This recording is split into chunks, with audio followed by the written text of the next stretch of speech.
So hello to everybody, we are here.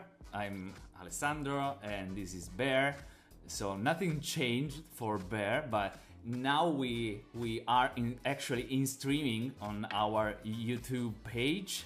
So there are like a couple of people that are like hearing us, and we will talk in English. I'm sad for my Italian fellows that don't know the language, but we will do that. I don't know if you know some words in Italian.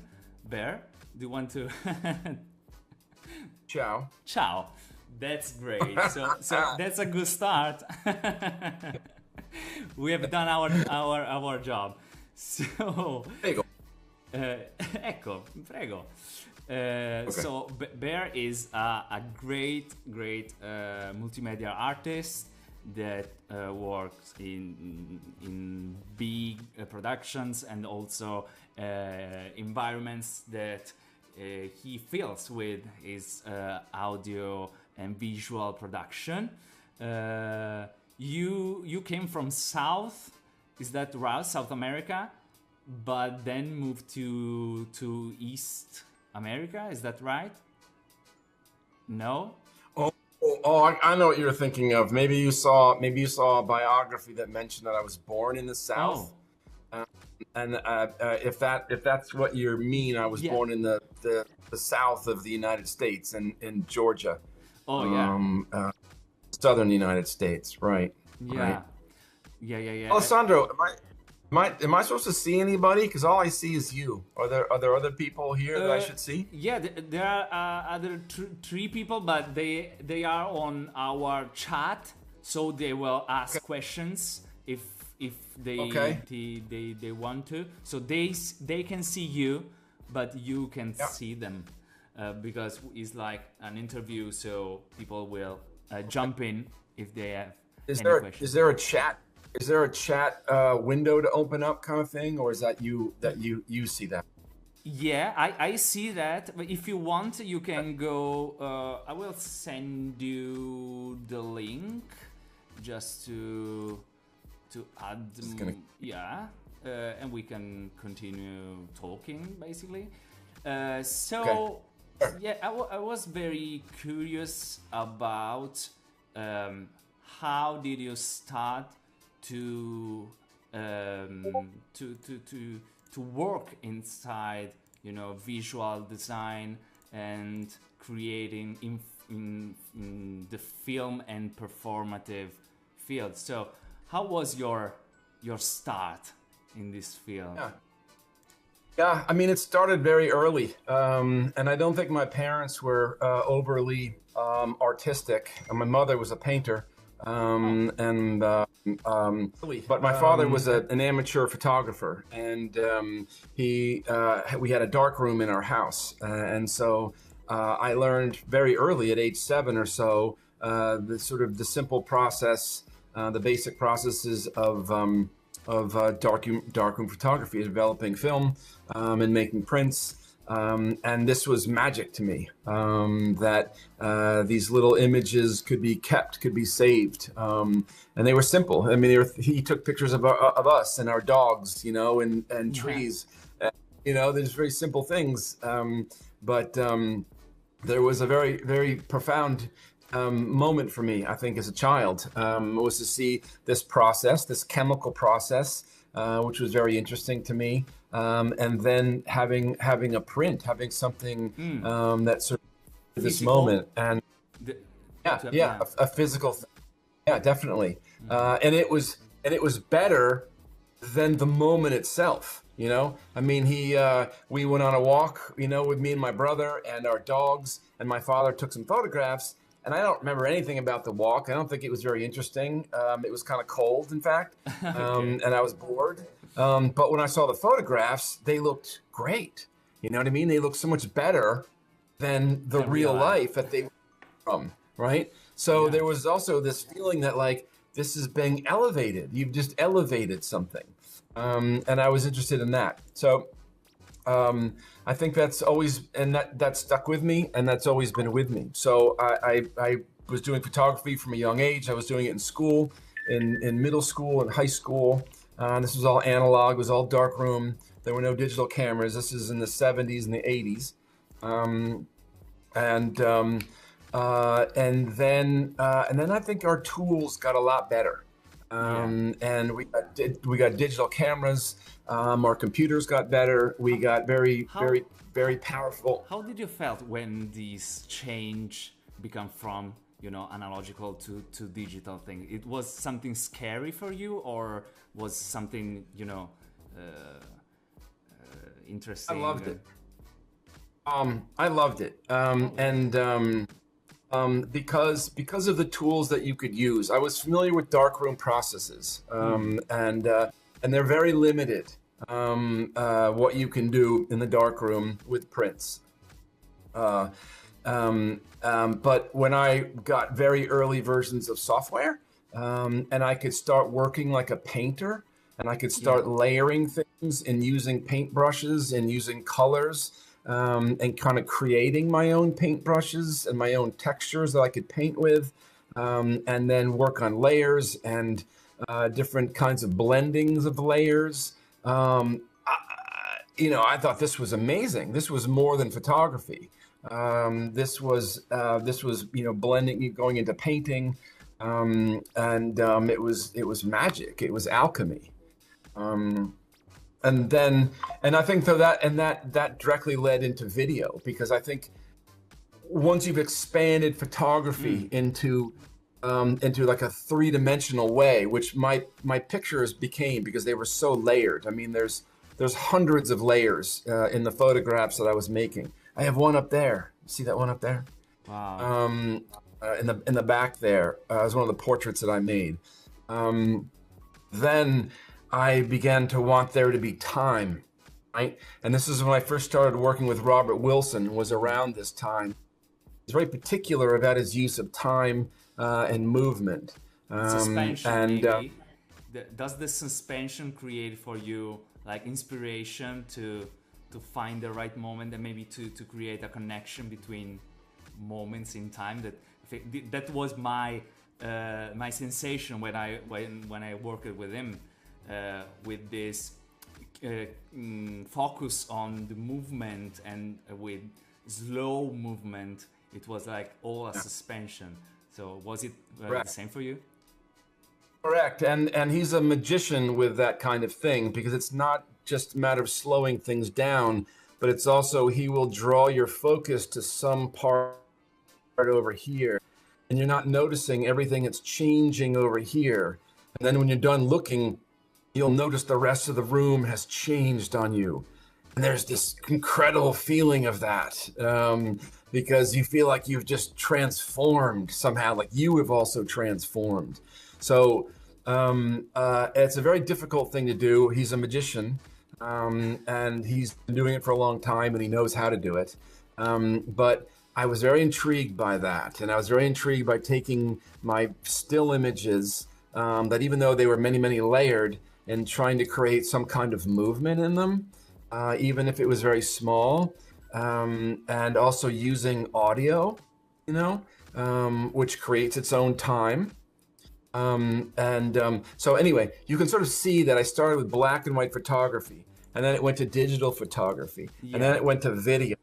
Now it's getting into experiential art. So that kind of, it's expanded as I've gone. Expanding too. Exactly. That's exactly right. Great.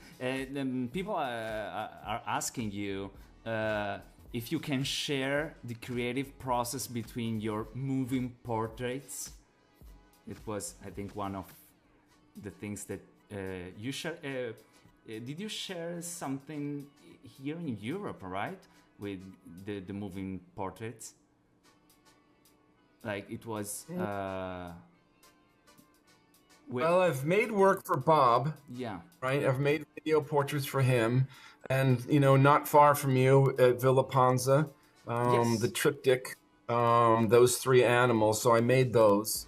And I actually came up with the idea because my wife lived in Florence for a year, and her Italian is very good. And so when we knew we were being commissioned by Panza to make video work, the first thing I thought of, and I asked my wife, is there a children's book or a set of stories that every child in Italy reads? And she was like, yes, it's the Fable. It's Calvino.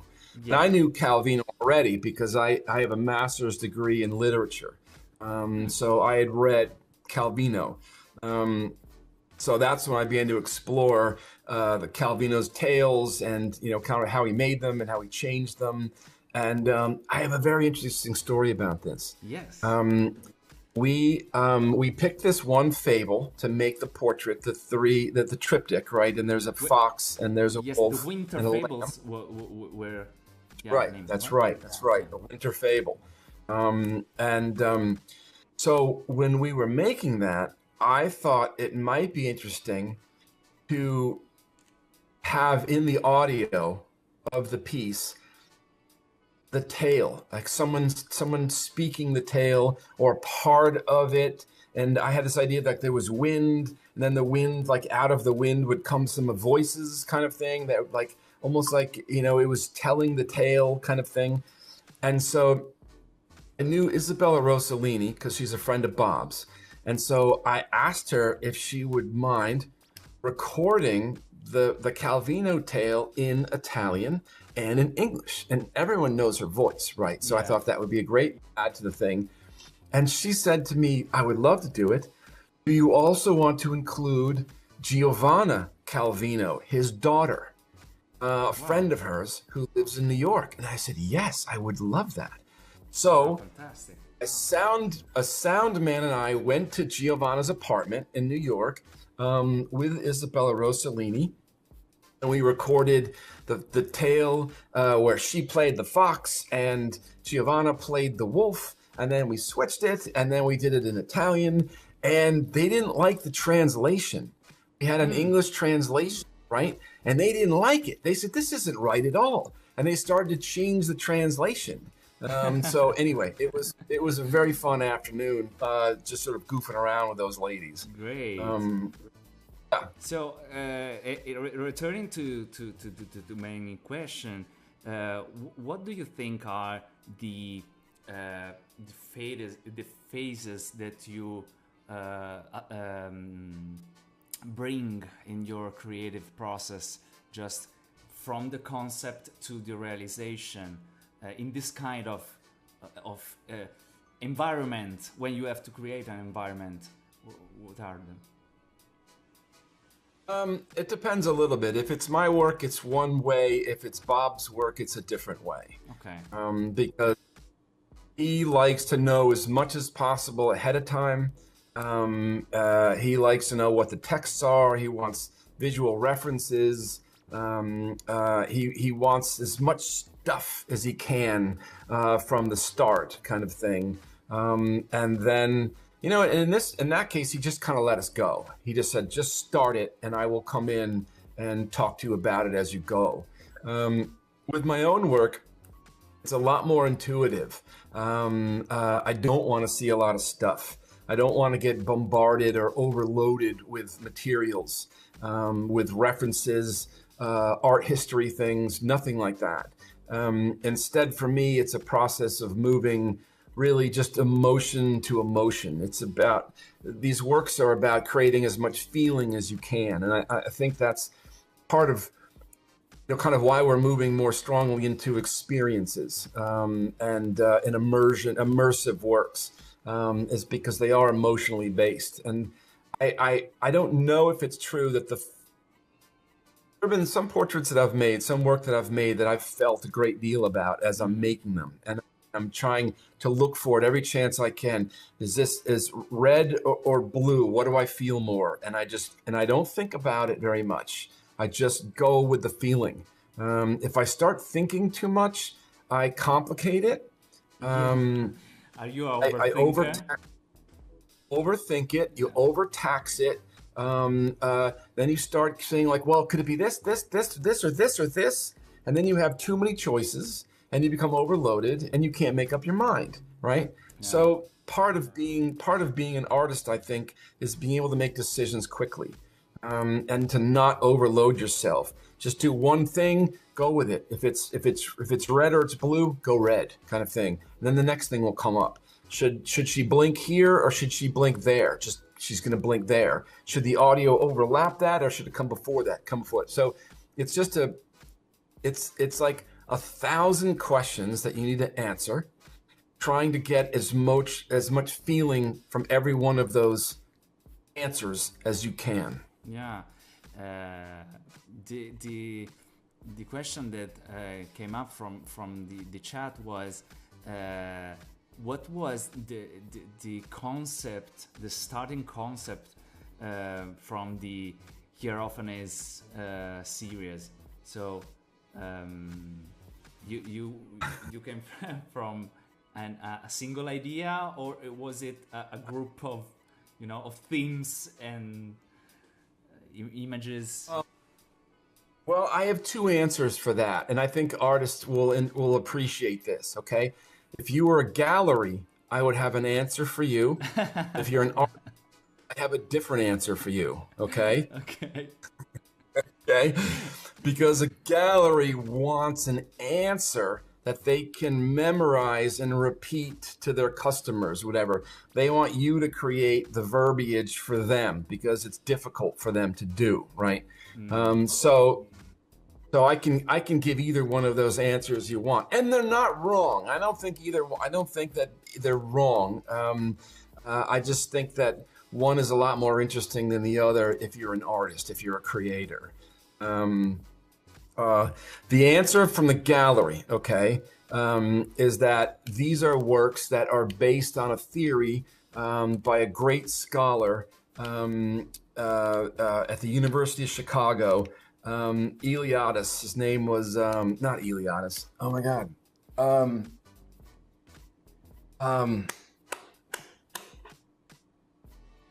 Oh my God, I haven't thought about these works in so long I've forgotten the guy's name. He had this theory of hieroglyphs, okay? So he wrote this very famous book about the sacred and the profane. And those two things are the profane, which is not really the right word. It just means anything that's connected to time, anything that lives and dies, everything in the natural world, us, we're all kind of connected to the profane world. The sacred world is that which has no time. Okay. And so in sort of primitive cultures, they were this idea that they were little tears in the fabric of the profane world where you could see the sacred world. Okay. Where you could kind of see this world that there was no time. And so these pictures that I had were me kind of looking for those places, and they were places to me that had a story, and it was just by walking around landscapes, walking around where I live and other places in the world, wherever I went, and just came to a place that looked to me like a story was connected to that place, that tree, that rock, this area of marsh, whatever it was. It just seemed like something happened there. And so I would get some of my friends. All the models were my friends. I asked my friends to get naked, and they all said yes. Do you want to come to an adventure together? And you went. Yeah. Totally. They loved it. They loved it. It was totally fun. I made them help me. I made them carry lights, you know what I mean, and tripods and all my stuff. But really, the story behind that is that I had just broken up with my girlfriend of about 8 years, and I was really, really sad. And I had to do something, and I couldn't sit in my little house and be sad. And so I just started bringing lights out at night, and I actually started with taking pictures of trees. I just liked the way that lights lit up trees, and it showed trees in this way I'd never seen trees before. And it just felt like a new place to me, and I needed to be in a new place. And as soon as I was done doing photographs for the night, I would go back to my sad world, and I didn't want to be there. So that whole series of images was really me trying to get out of really great sadness and depression and feelings of failure and all that kind of stuff that can happen when you have a bad, a bad breakup after. Yeah. So it was, sorry. it was just it was an adventure to go out into the swamps and the woods and get your friends to get naked, and it was funny, and it was really hard and tiring, but it just took me out of my life. You went there by night, so in all parts of the day, basically, so to find the right light and the right time to do photos. And yeah, I mean, I would go right at sunset, like right after the sun went down, and then the lights were powerful enough to be stronger than any ambient daylight, and so it looked like it was in the middle of the night. We could still see. But the flashes, I brought these big soft boxes out into the woods. And then I would usually go out ahead of time without a model and move the lights around and move them around and see what kind of worked best for lighting, and what kind of brought out this texture or this kind of architectural thing. And then I would go back with the person, and a lot of times I would talk to the person and we would talk about where they were, kind of emotionally in their life, psychologically. And if they brought up something that they were going through, I would say, let's work with that. You know what I mean? Let's try to use that in some way. So they would get interested in it and more involved in it. But it was a lot of fun. I got 1 million bug bites. There was just I can't imagine that. And I would come home so dirty and sweaty and tired, and it was great. I would not be sad. I would be happy for a little while. So Carla is doing you compliments for the water lilies portrait. Can I say? So yeah, basically. We are moving to the last part. It was like a flash of time, this talk. Yeah, it was very short. Wow. I wanted to ask you a silly question about you are working on something. First of all, if you are working on something, if you have some exhibition or things that you are working on, and also if you can think of a fictional character that can help you in this current project, who would it be and what role would they play, basically? Wow. Whoa. Okay, I will be thinking about the second part of that question as I'm telling you the first part, and maybe I'll have an answer by the end. We'll see. Okay. Great. So what I'm working on now is, I made a lot of video portraits for Bob, right? For Robert Wilson. And I loved making the animals. They were always the funnest thing to shoot and to make portraits out of. And, we made the Lady Gaga portraits and other things like that. And those are interesting, but not like the animals. I think the animals, they're more interesting to me. So I wanted to make more of them. So I began a project in my brain about 8 years ago to make, it's multiple portraits. It's a tree, and in the tree and on the ground are different animals, and they're all on kind of different screens in this salon style kind of, way. It's a mosaic of video portraits. And all the animals are endangered, or critically endangered, or endangered in the wild. This has gotten so much more interesting in the past 6 months, because I've found a way, talking to some very talented VFX people and AI people, about how to make these portraits respond. So I was wondering if there was a way that if we could use a face scanner or an eye scanner, and if you came close to whatever it was, a lemur, and it was, and if you got close to it, it would turn and look at you. It would just look at you directly. And I wonder if we could do that with all of the animals, kind of thing, so that you could have this experience of having direct eye contact with, some of the rarest animals in the world. And now there's even a further development. I don't even know if I can explain this. It's hard. It's not going to go over well if your English isn't very good, because I can barely explain it to myself. Okay. There's a neuroscience lab in the United States, Okay. that works on immersion, and they work on how to read oxytocin and dopamine levels.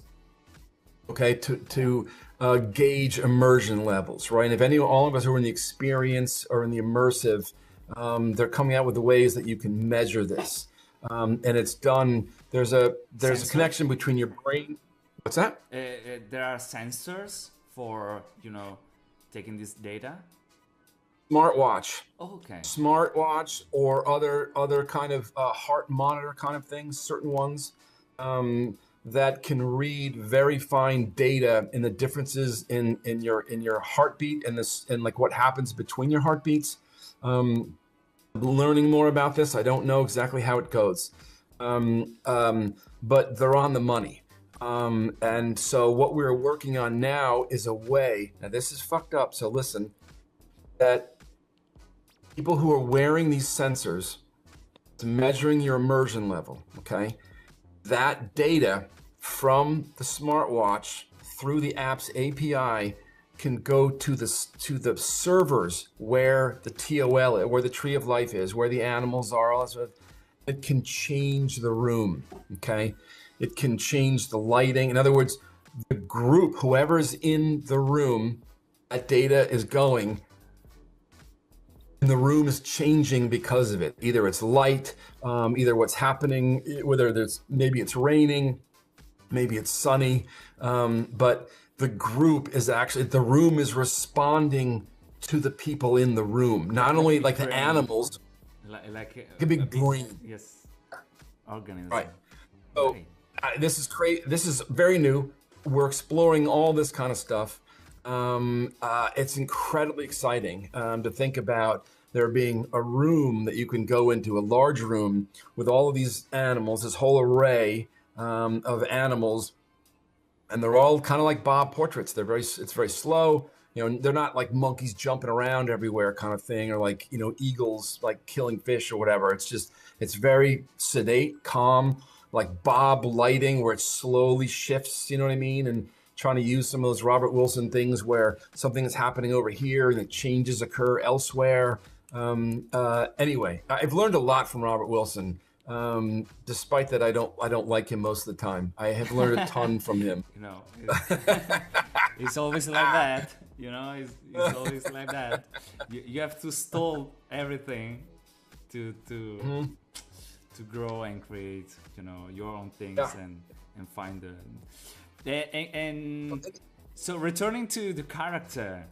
So in this kind of, project, which kind of fictional from whatever world would you choose firstly, and also, okay, I got it.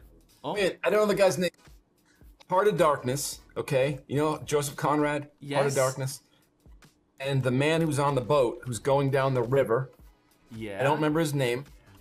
He's looking for Kurtz, right? He's looking for this rogue guy out in the jungle kind of thing.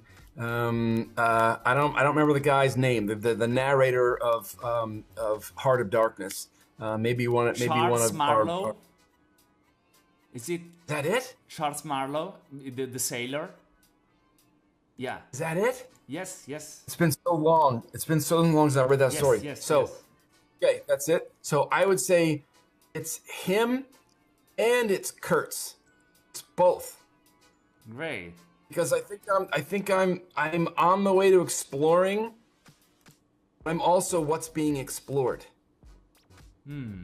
So you need like a voice, a narrator of this kind of travel, this trip that is this experience that is developing. Right, there's an explorer, but what I'm trying to find is Bear.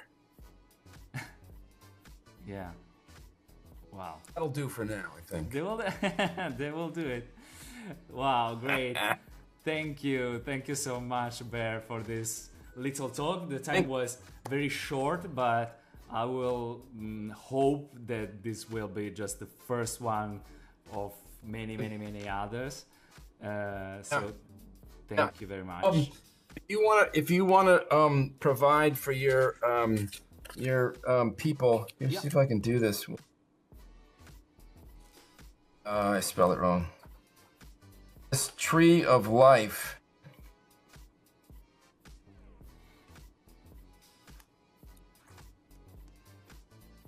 You see that? Backwards. It's backwards. Tolvps.com. TOLVPS.com. That's about this big project that's just getting bigger and bigger. Great. If they want to check that out. Yeah, sure. But if anyone wants to contact me, you know, and talk or show me a project or anything that they're working on, I love doing that stuff. So feel free to reach out to me if you want to talk some more. You know. Great. We will share the link and everything else for contacting you. And also, we have some talks to do, maybe more to deepen more this project, because it's very, very interesting, and I'm very curious about that. So I will talk more about it. So yeah, that's it. Thank you so much, Bear. Thank you for so much, people, for everything. Ciao. Ci vediamo. Thank you. And I will just stop the streaming, and we will just say hello to each other. Thank you. Okay.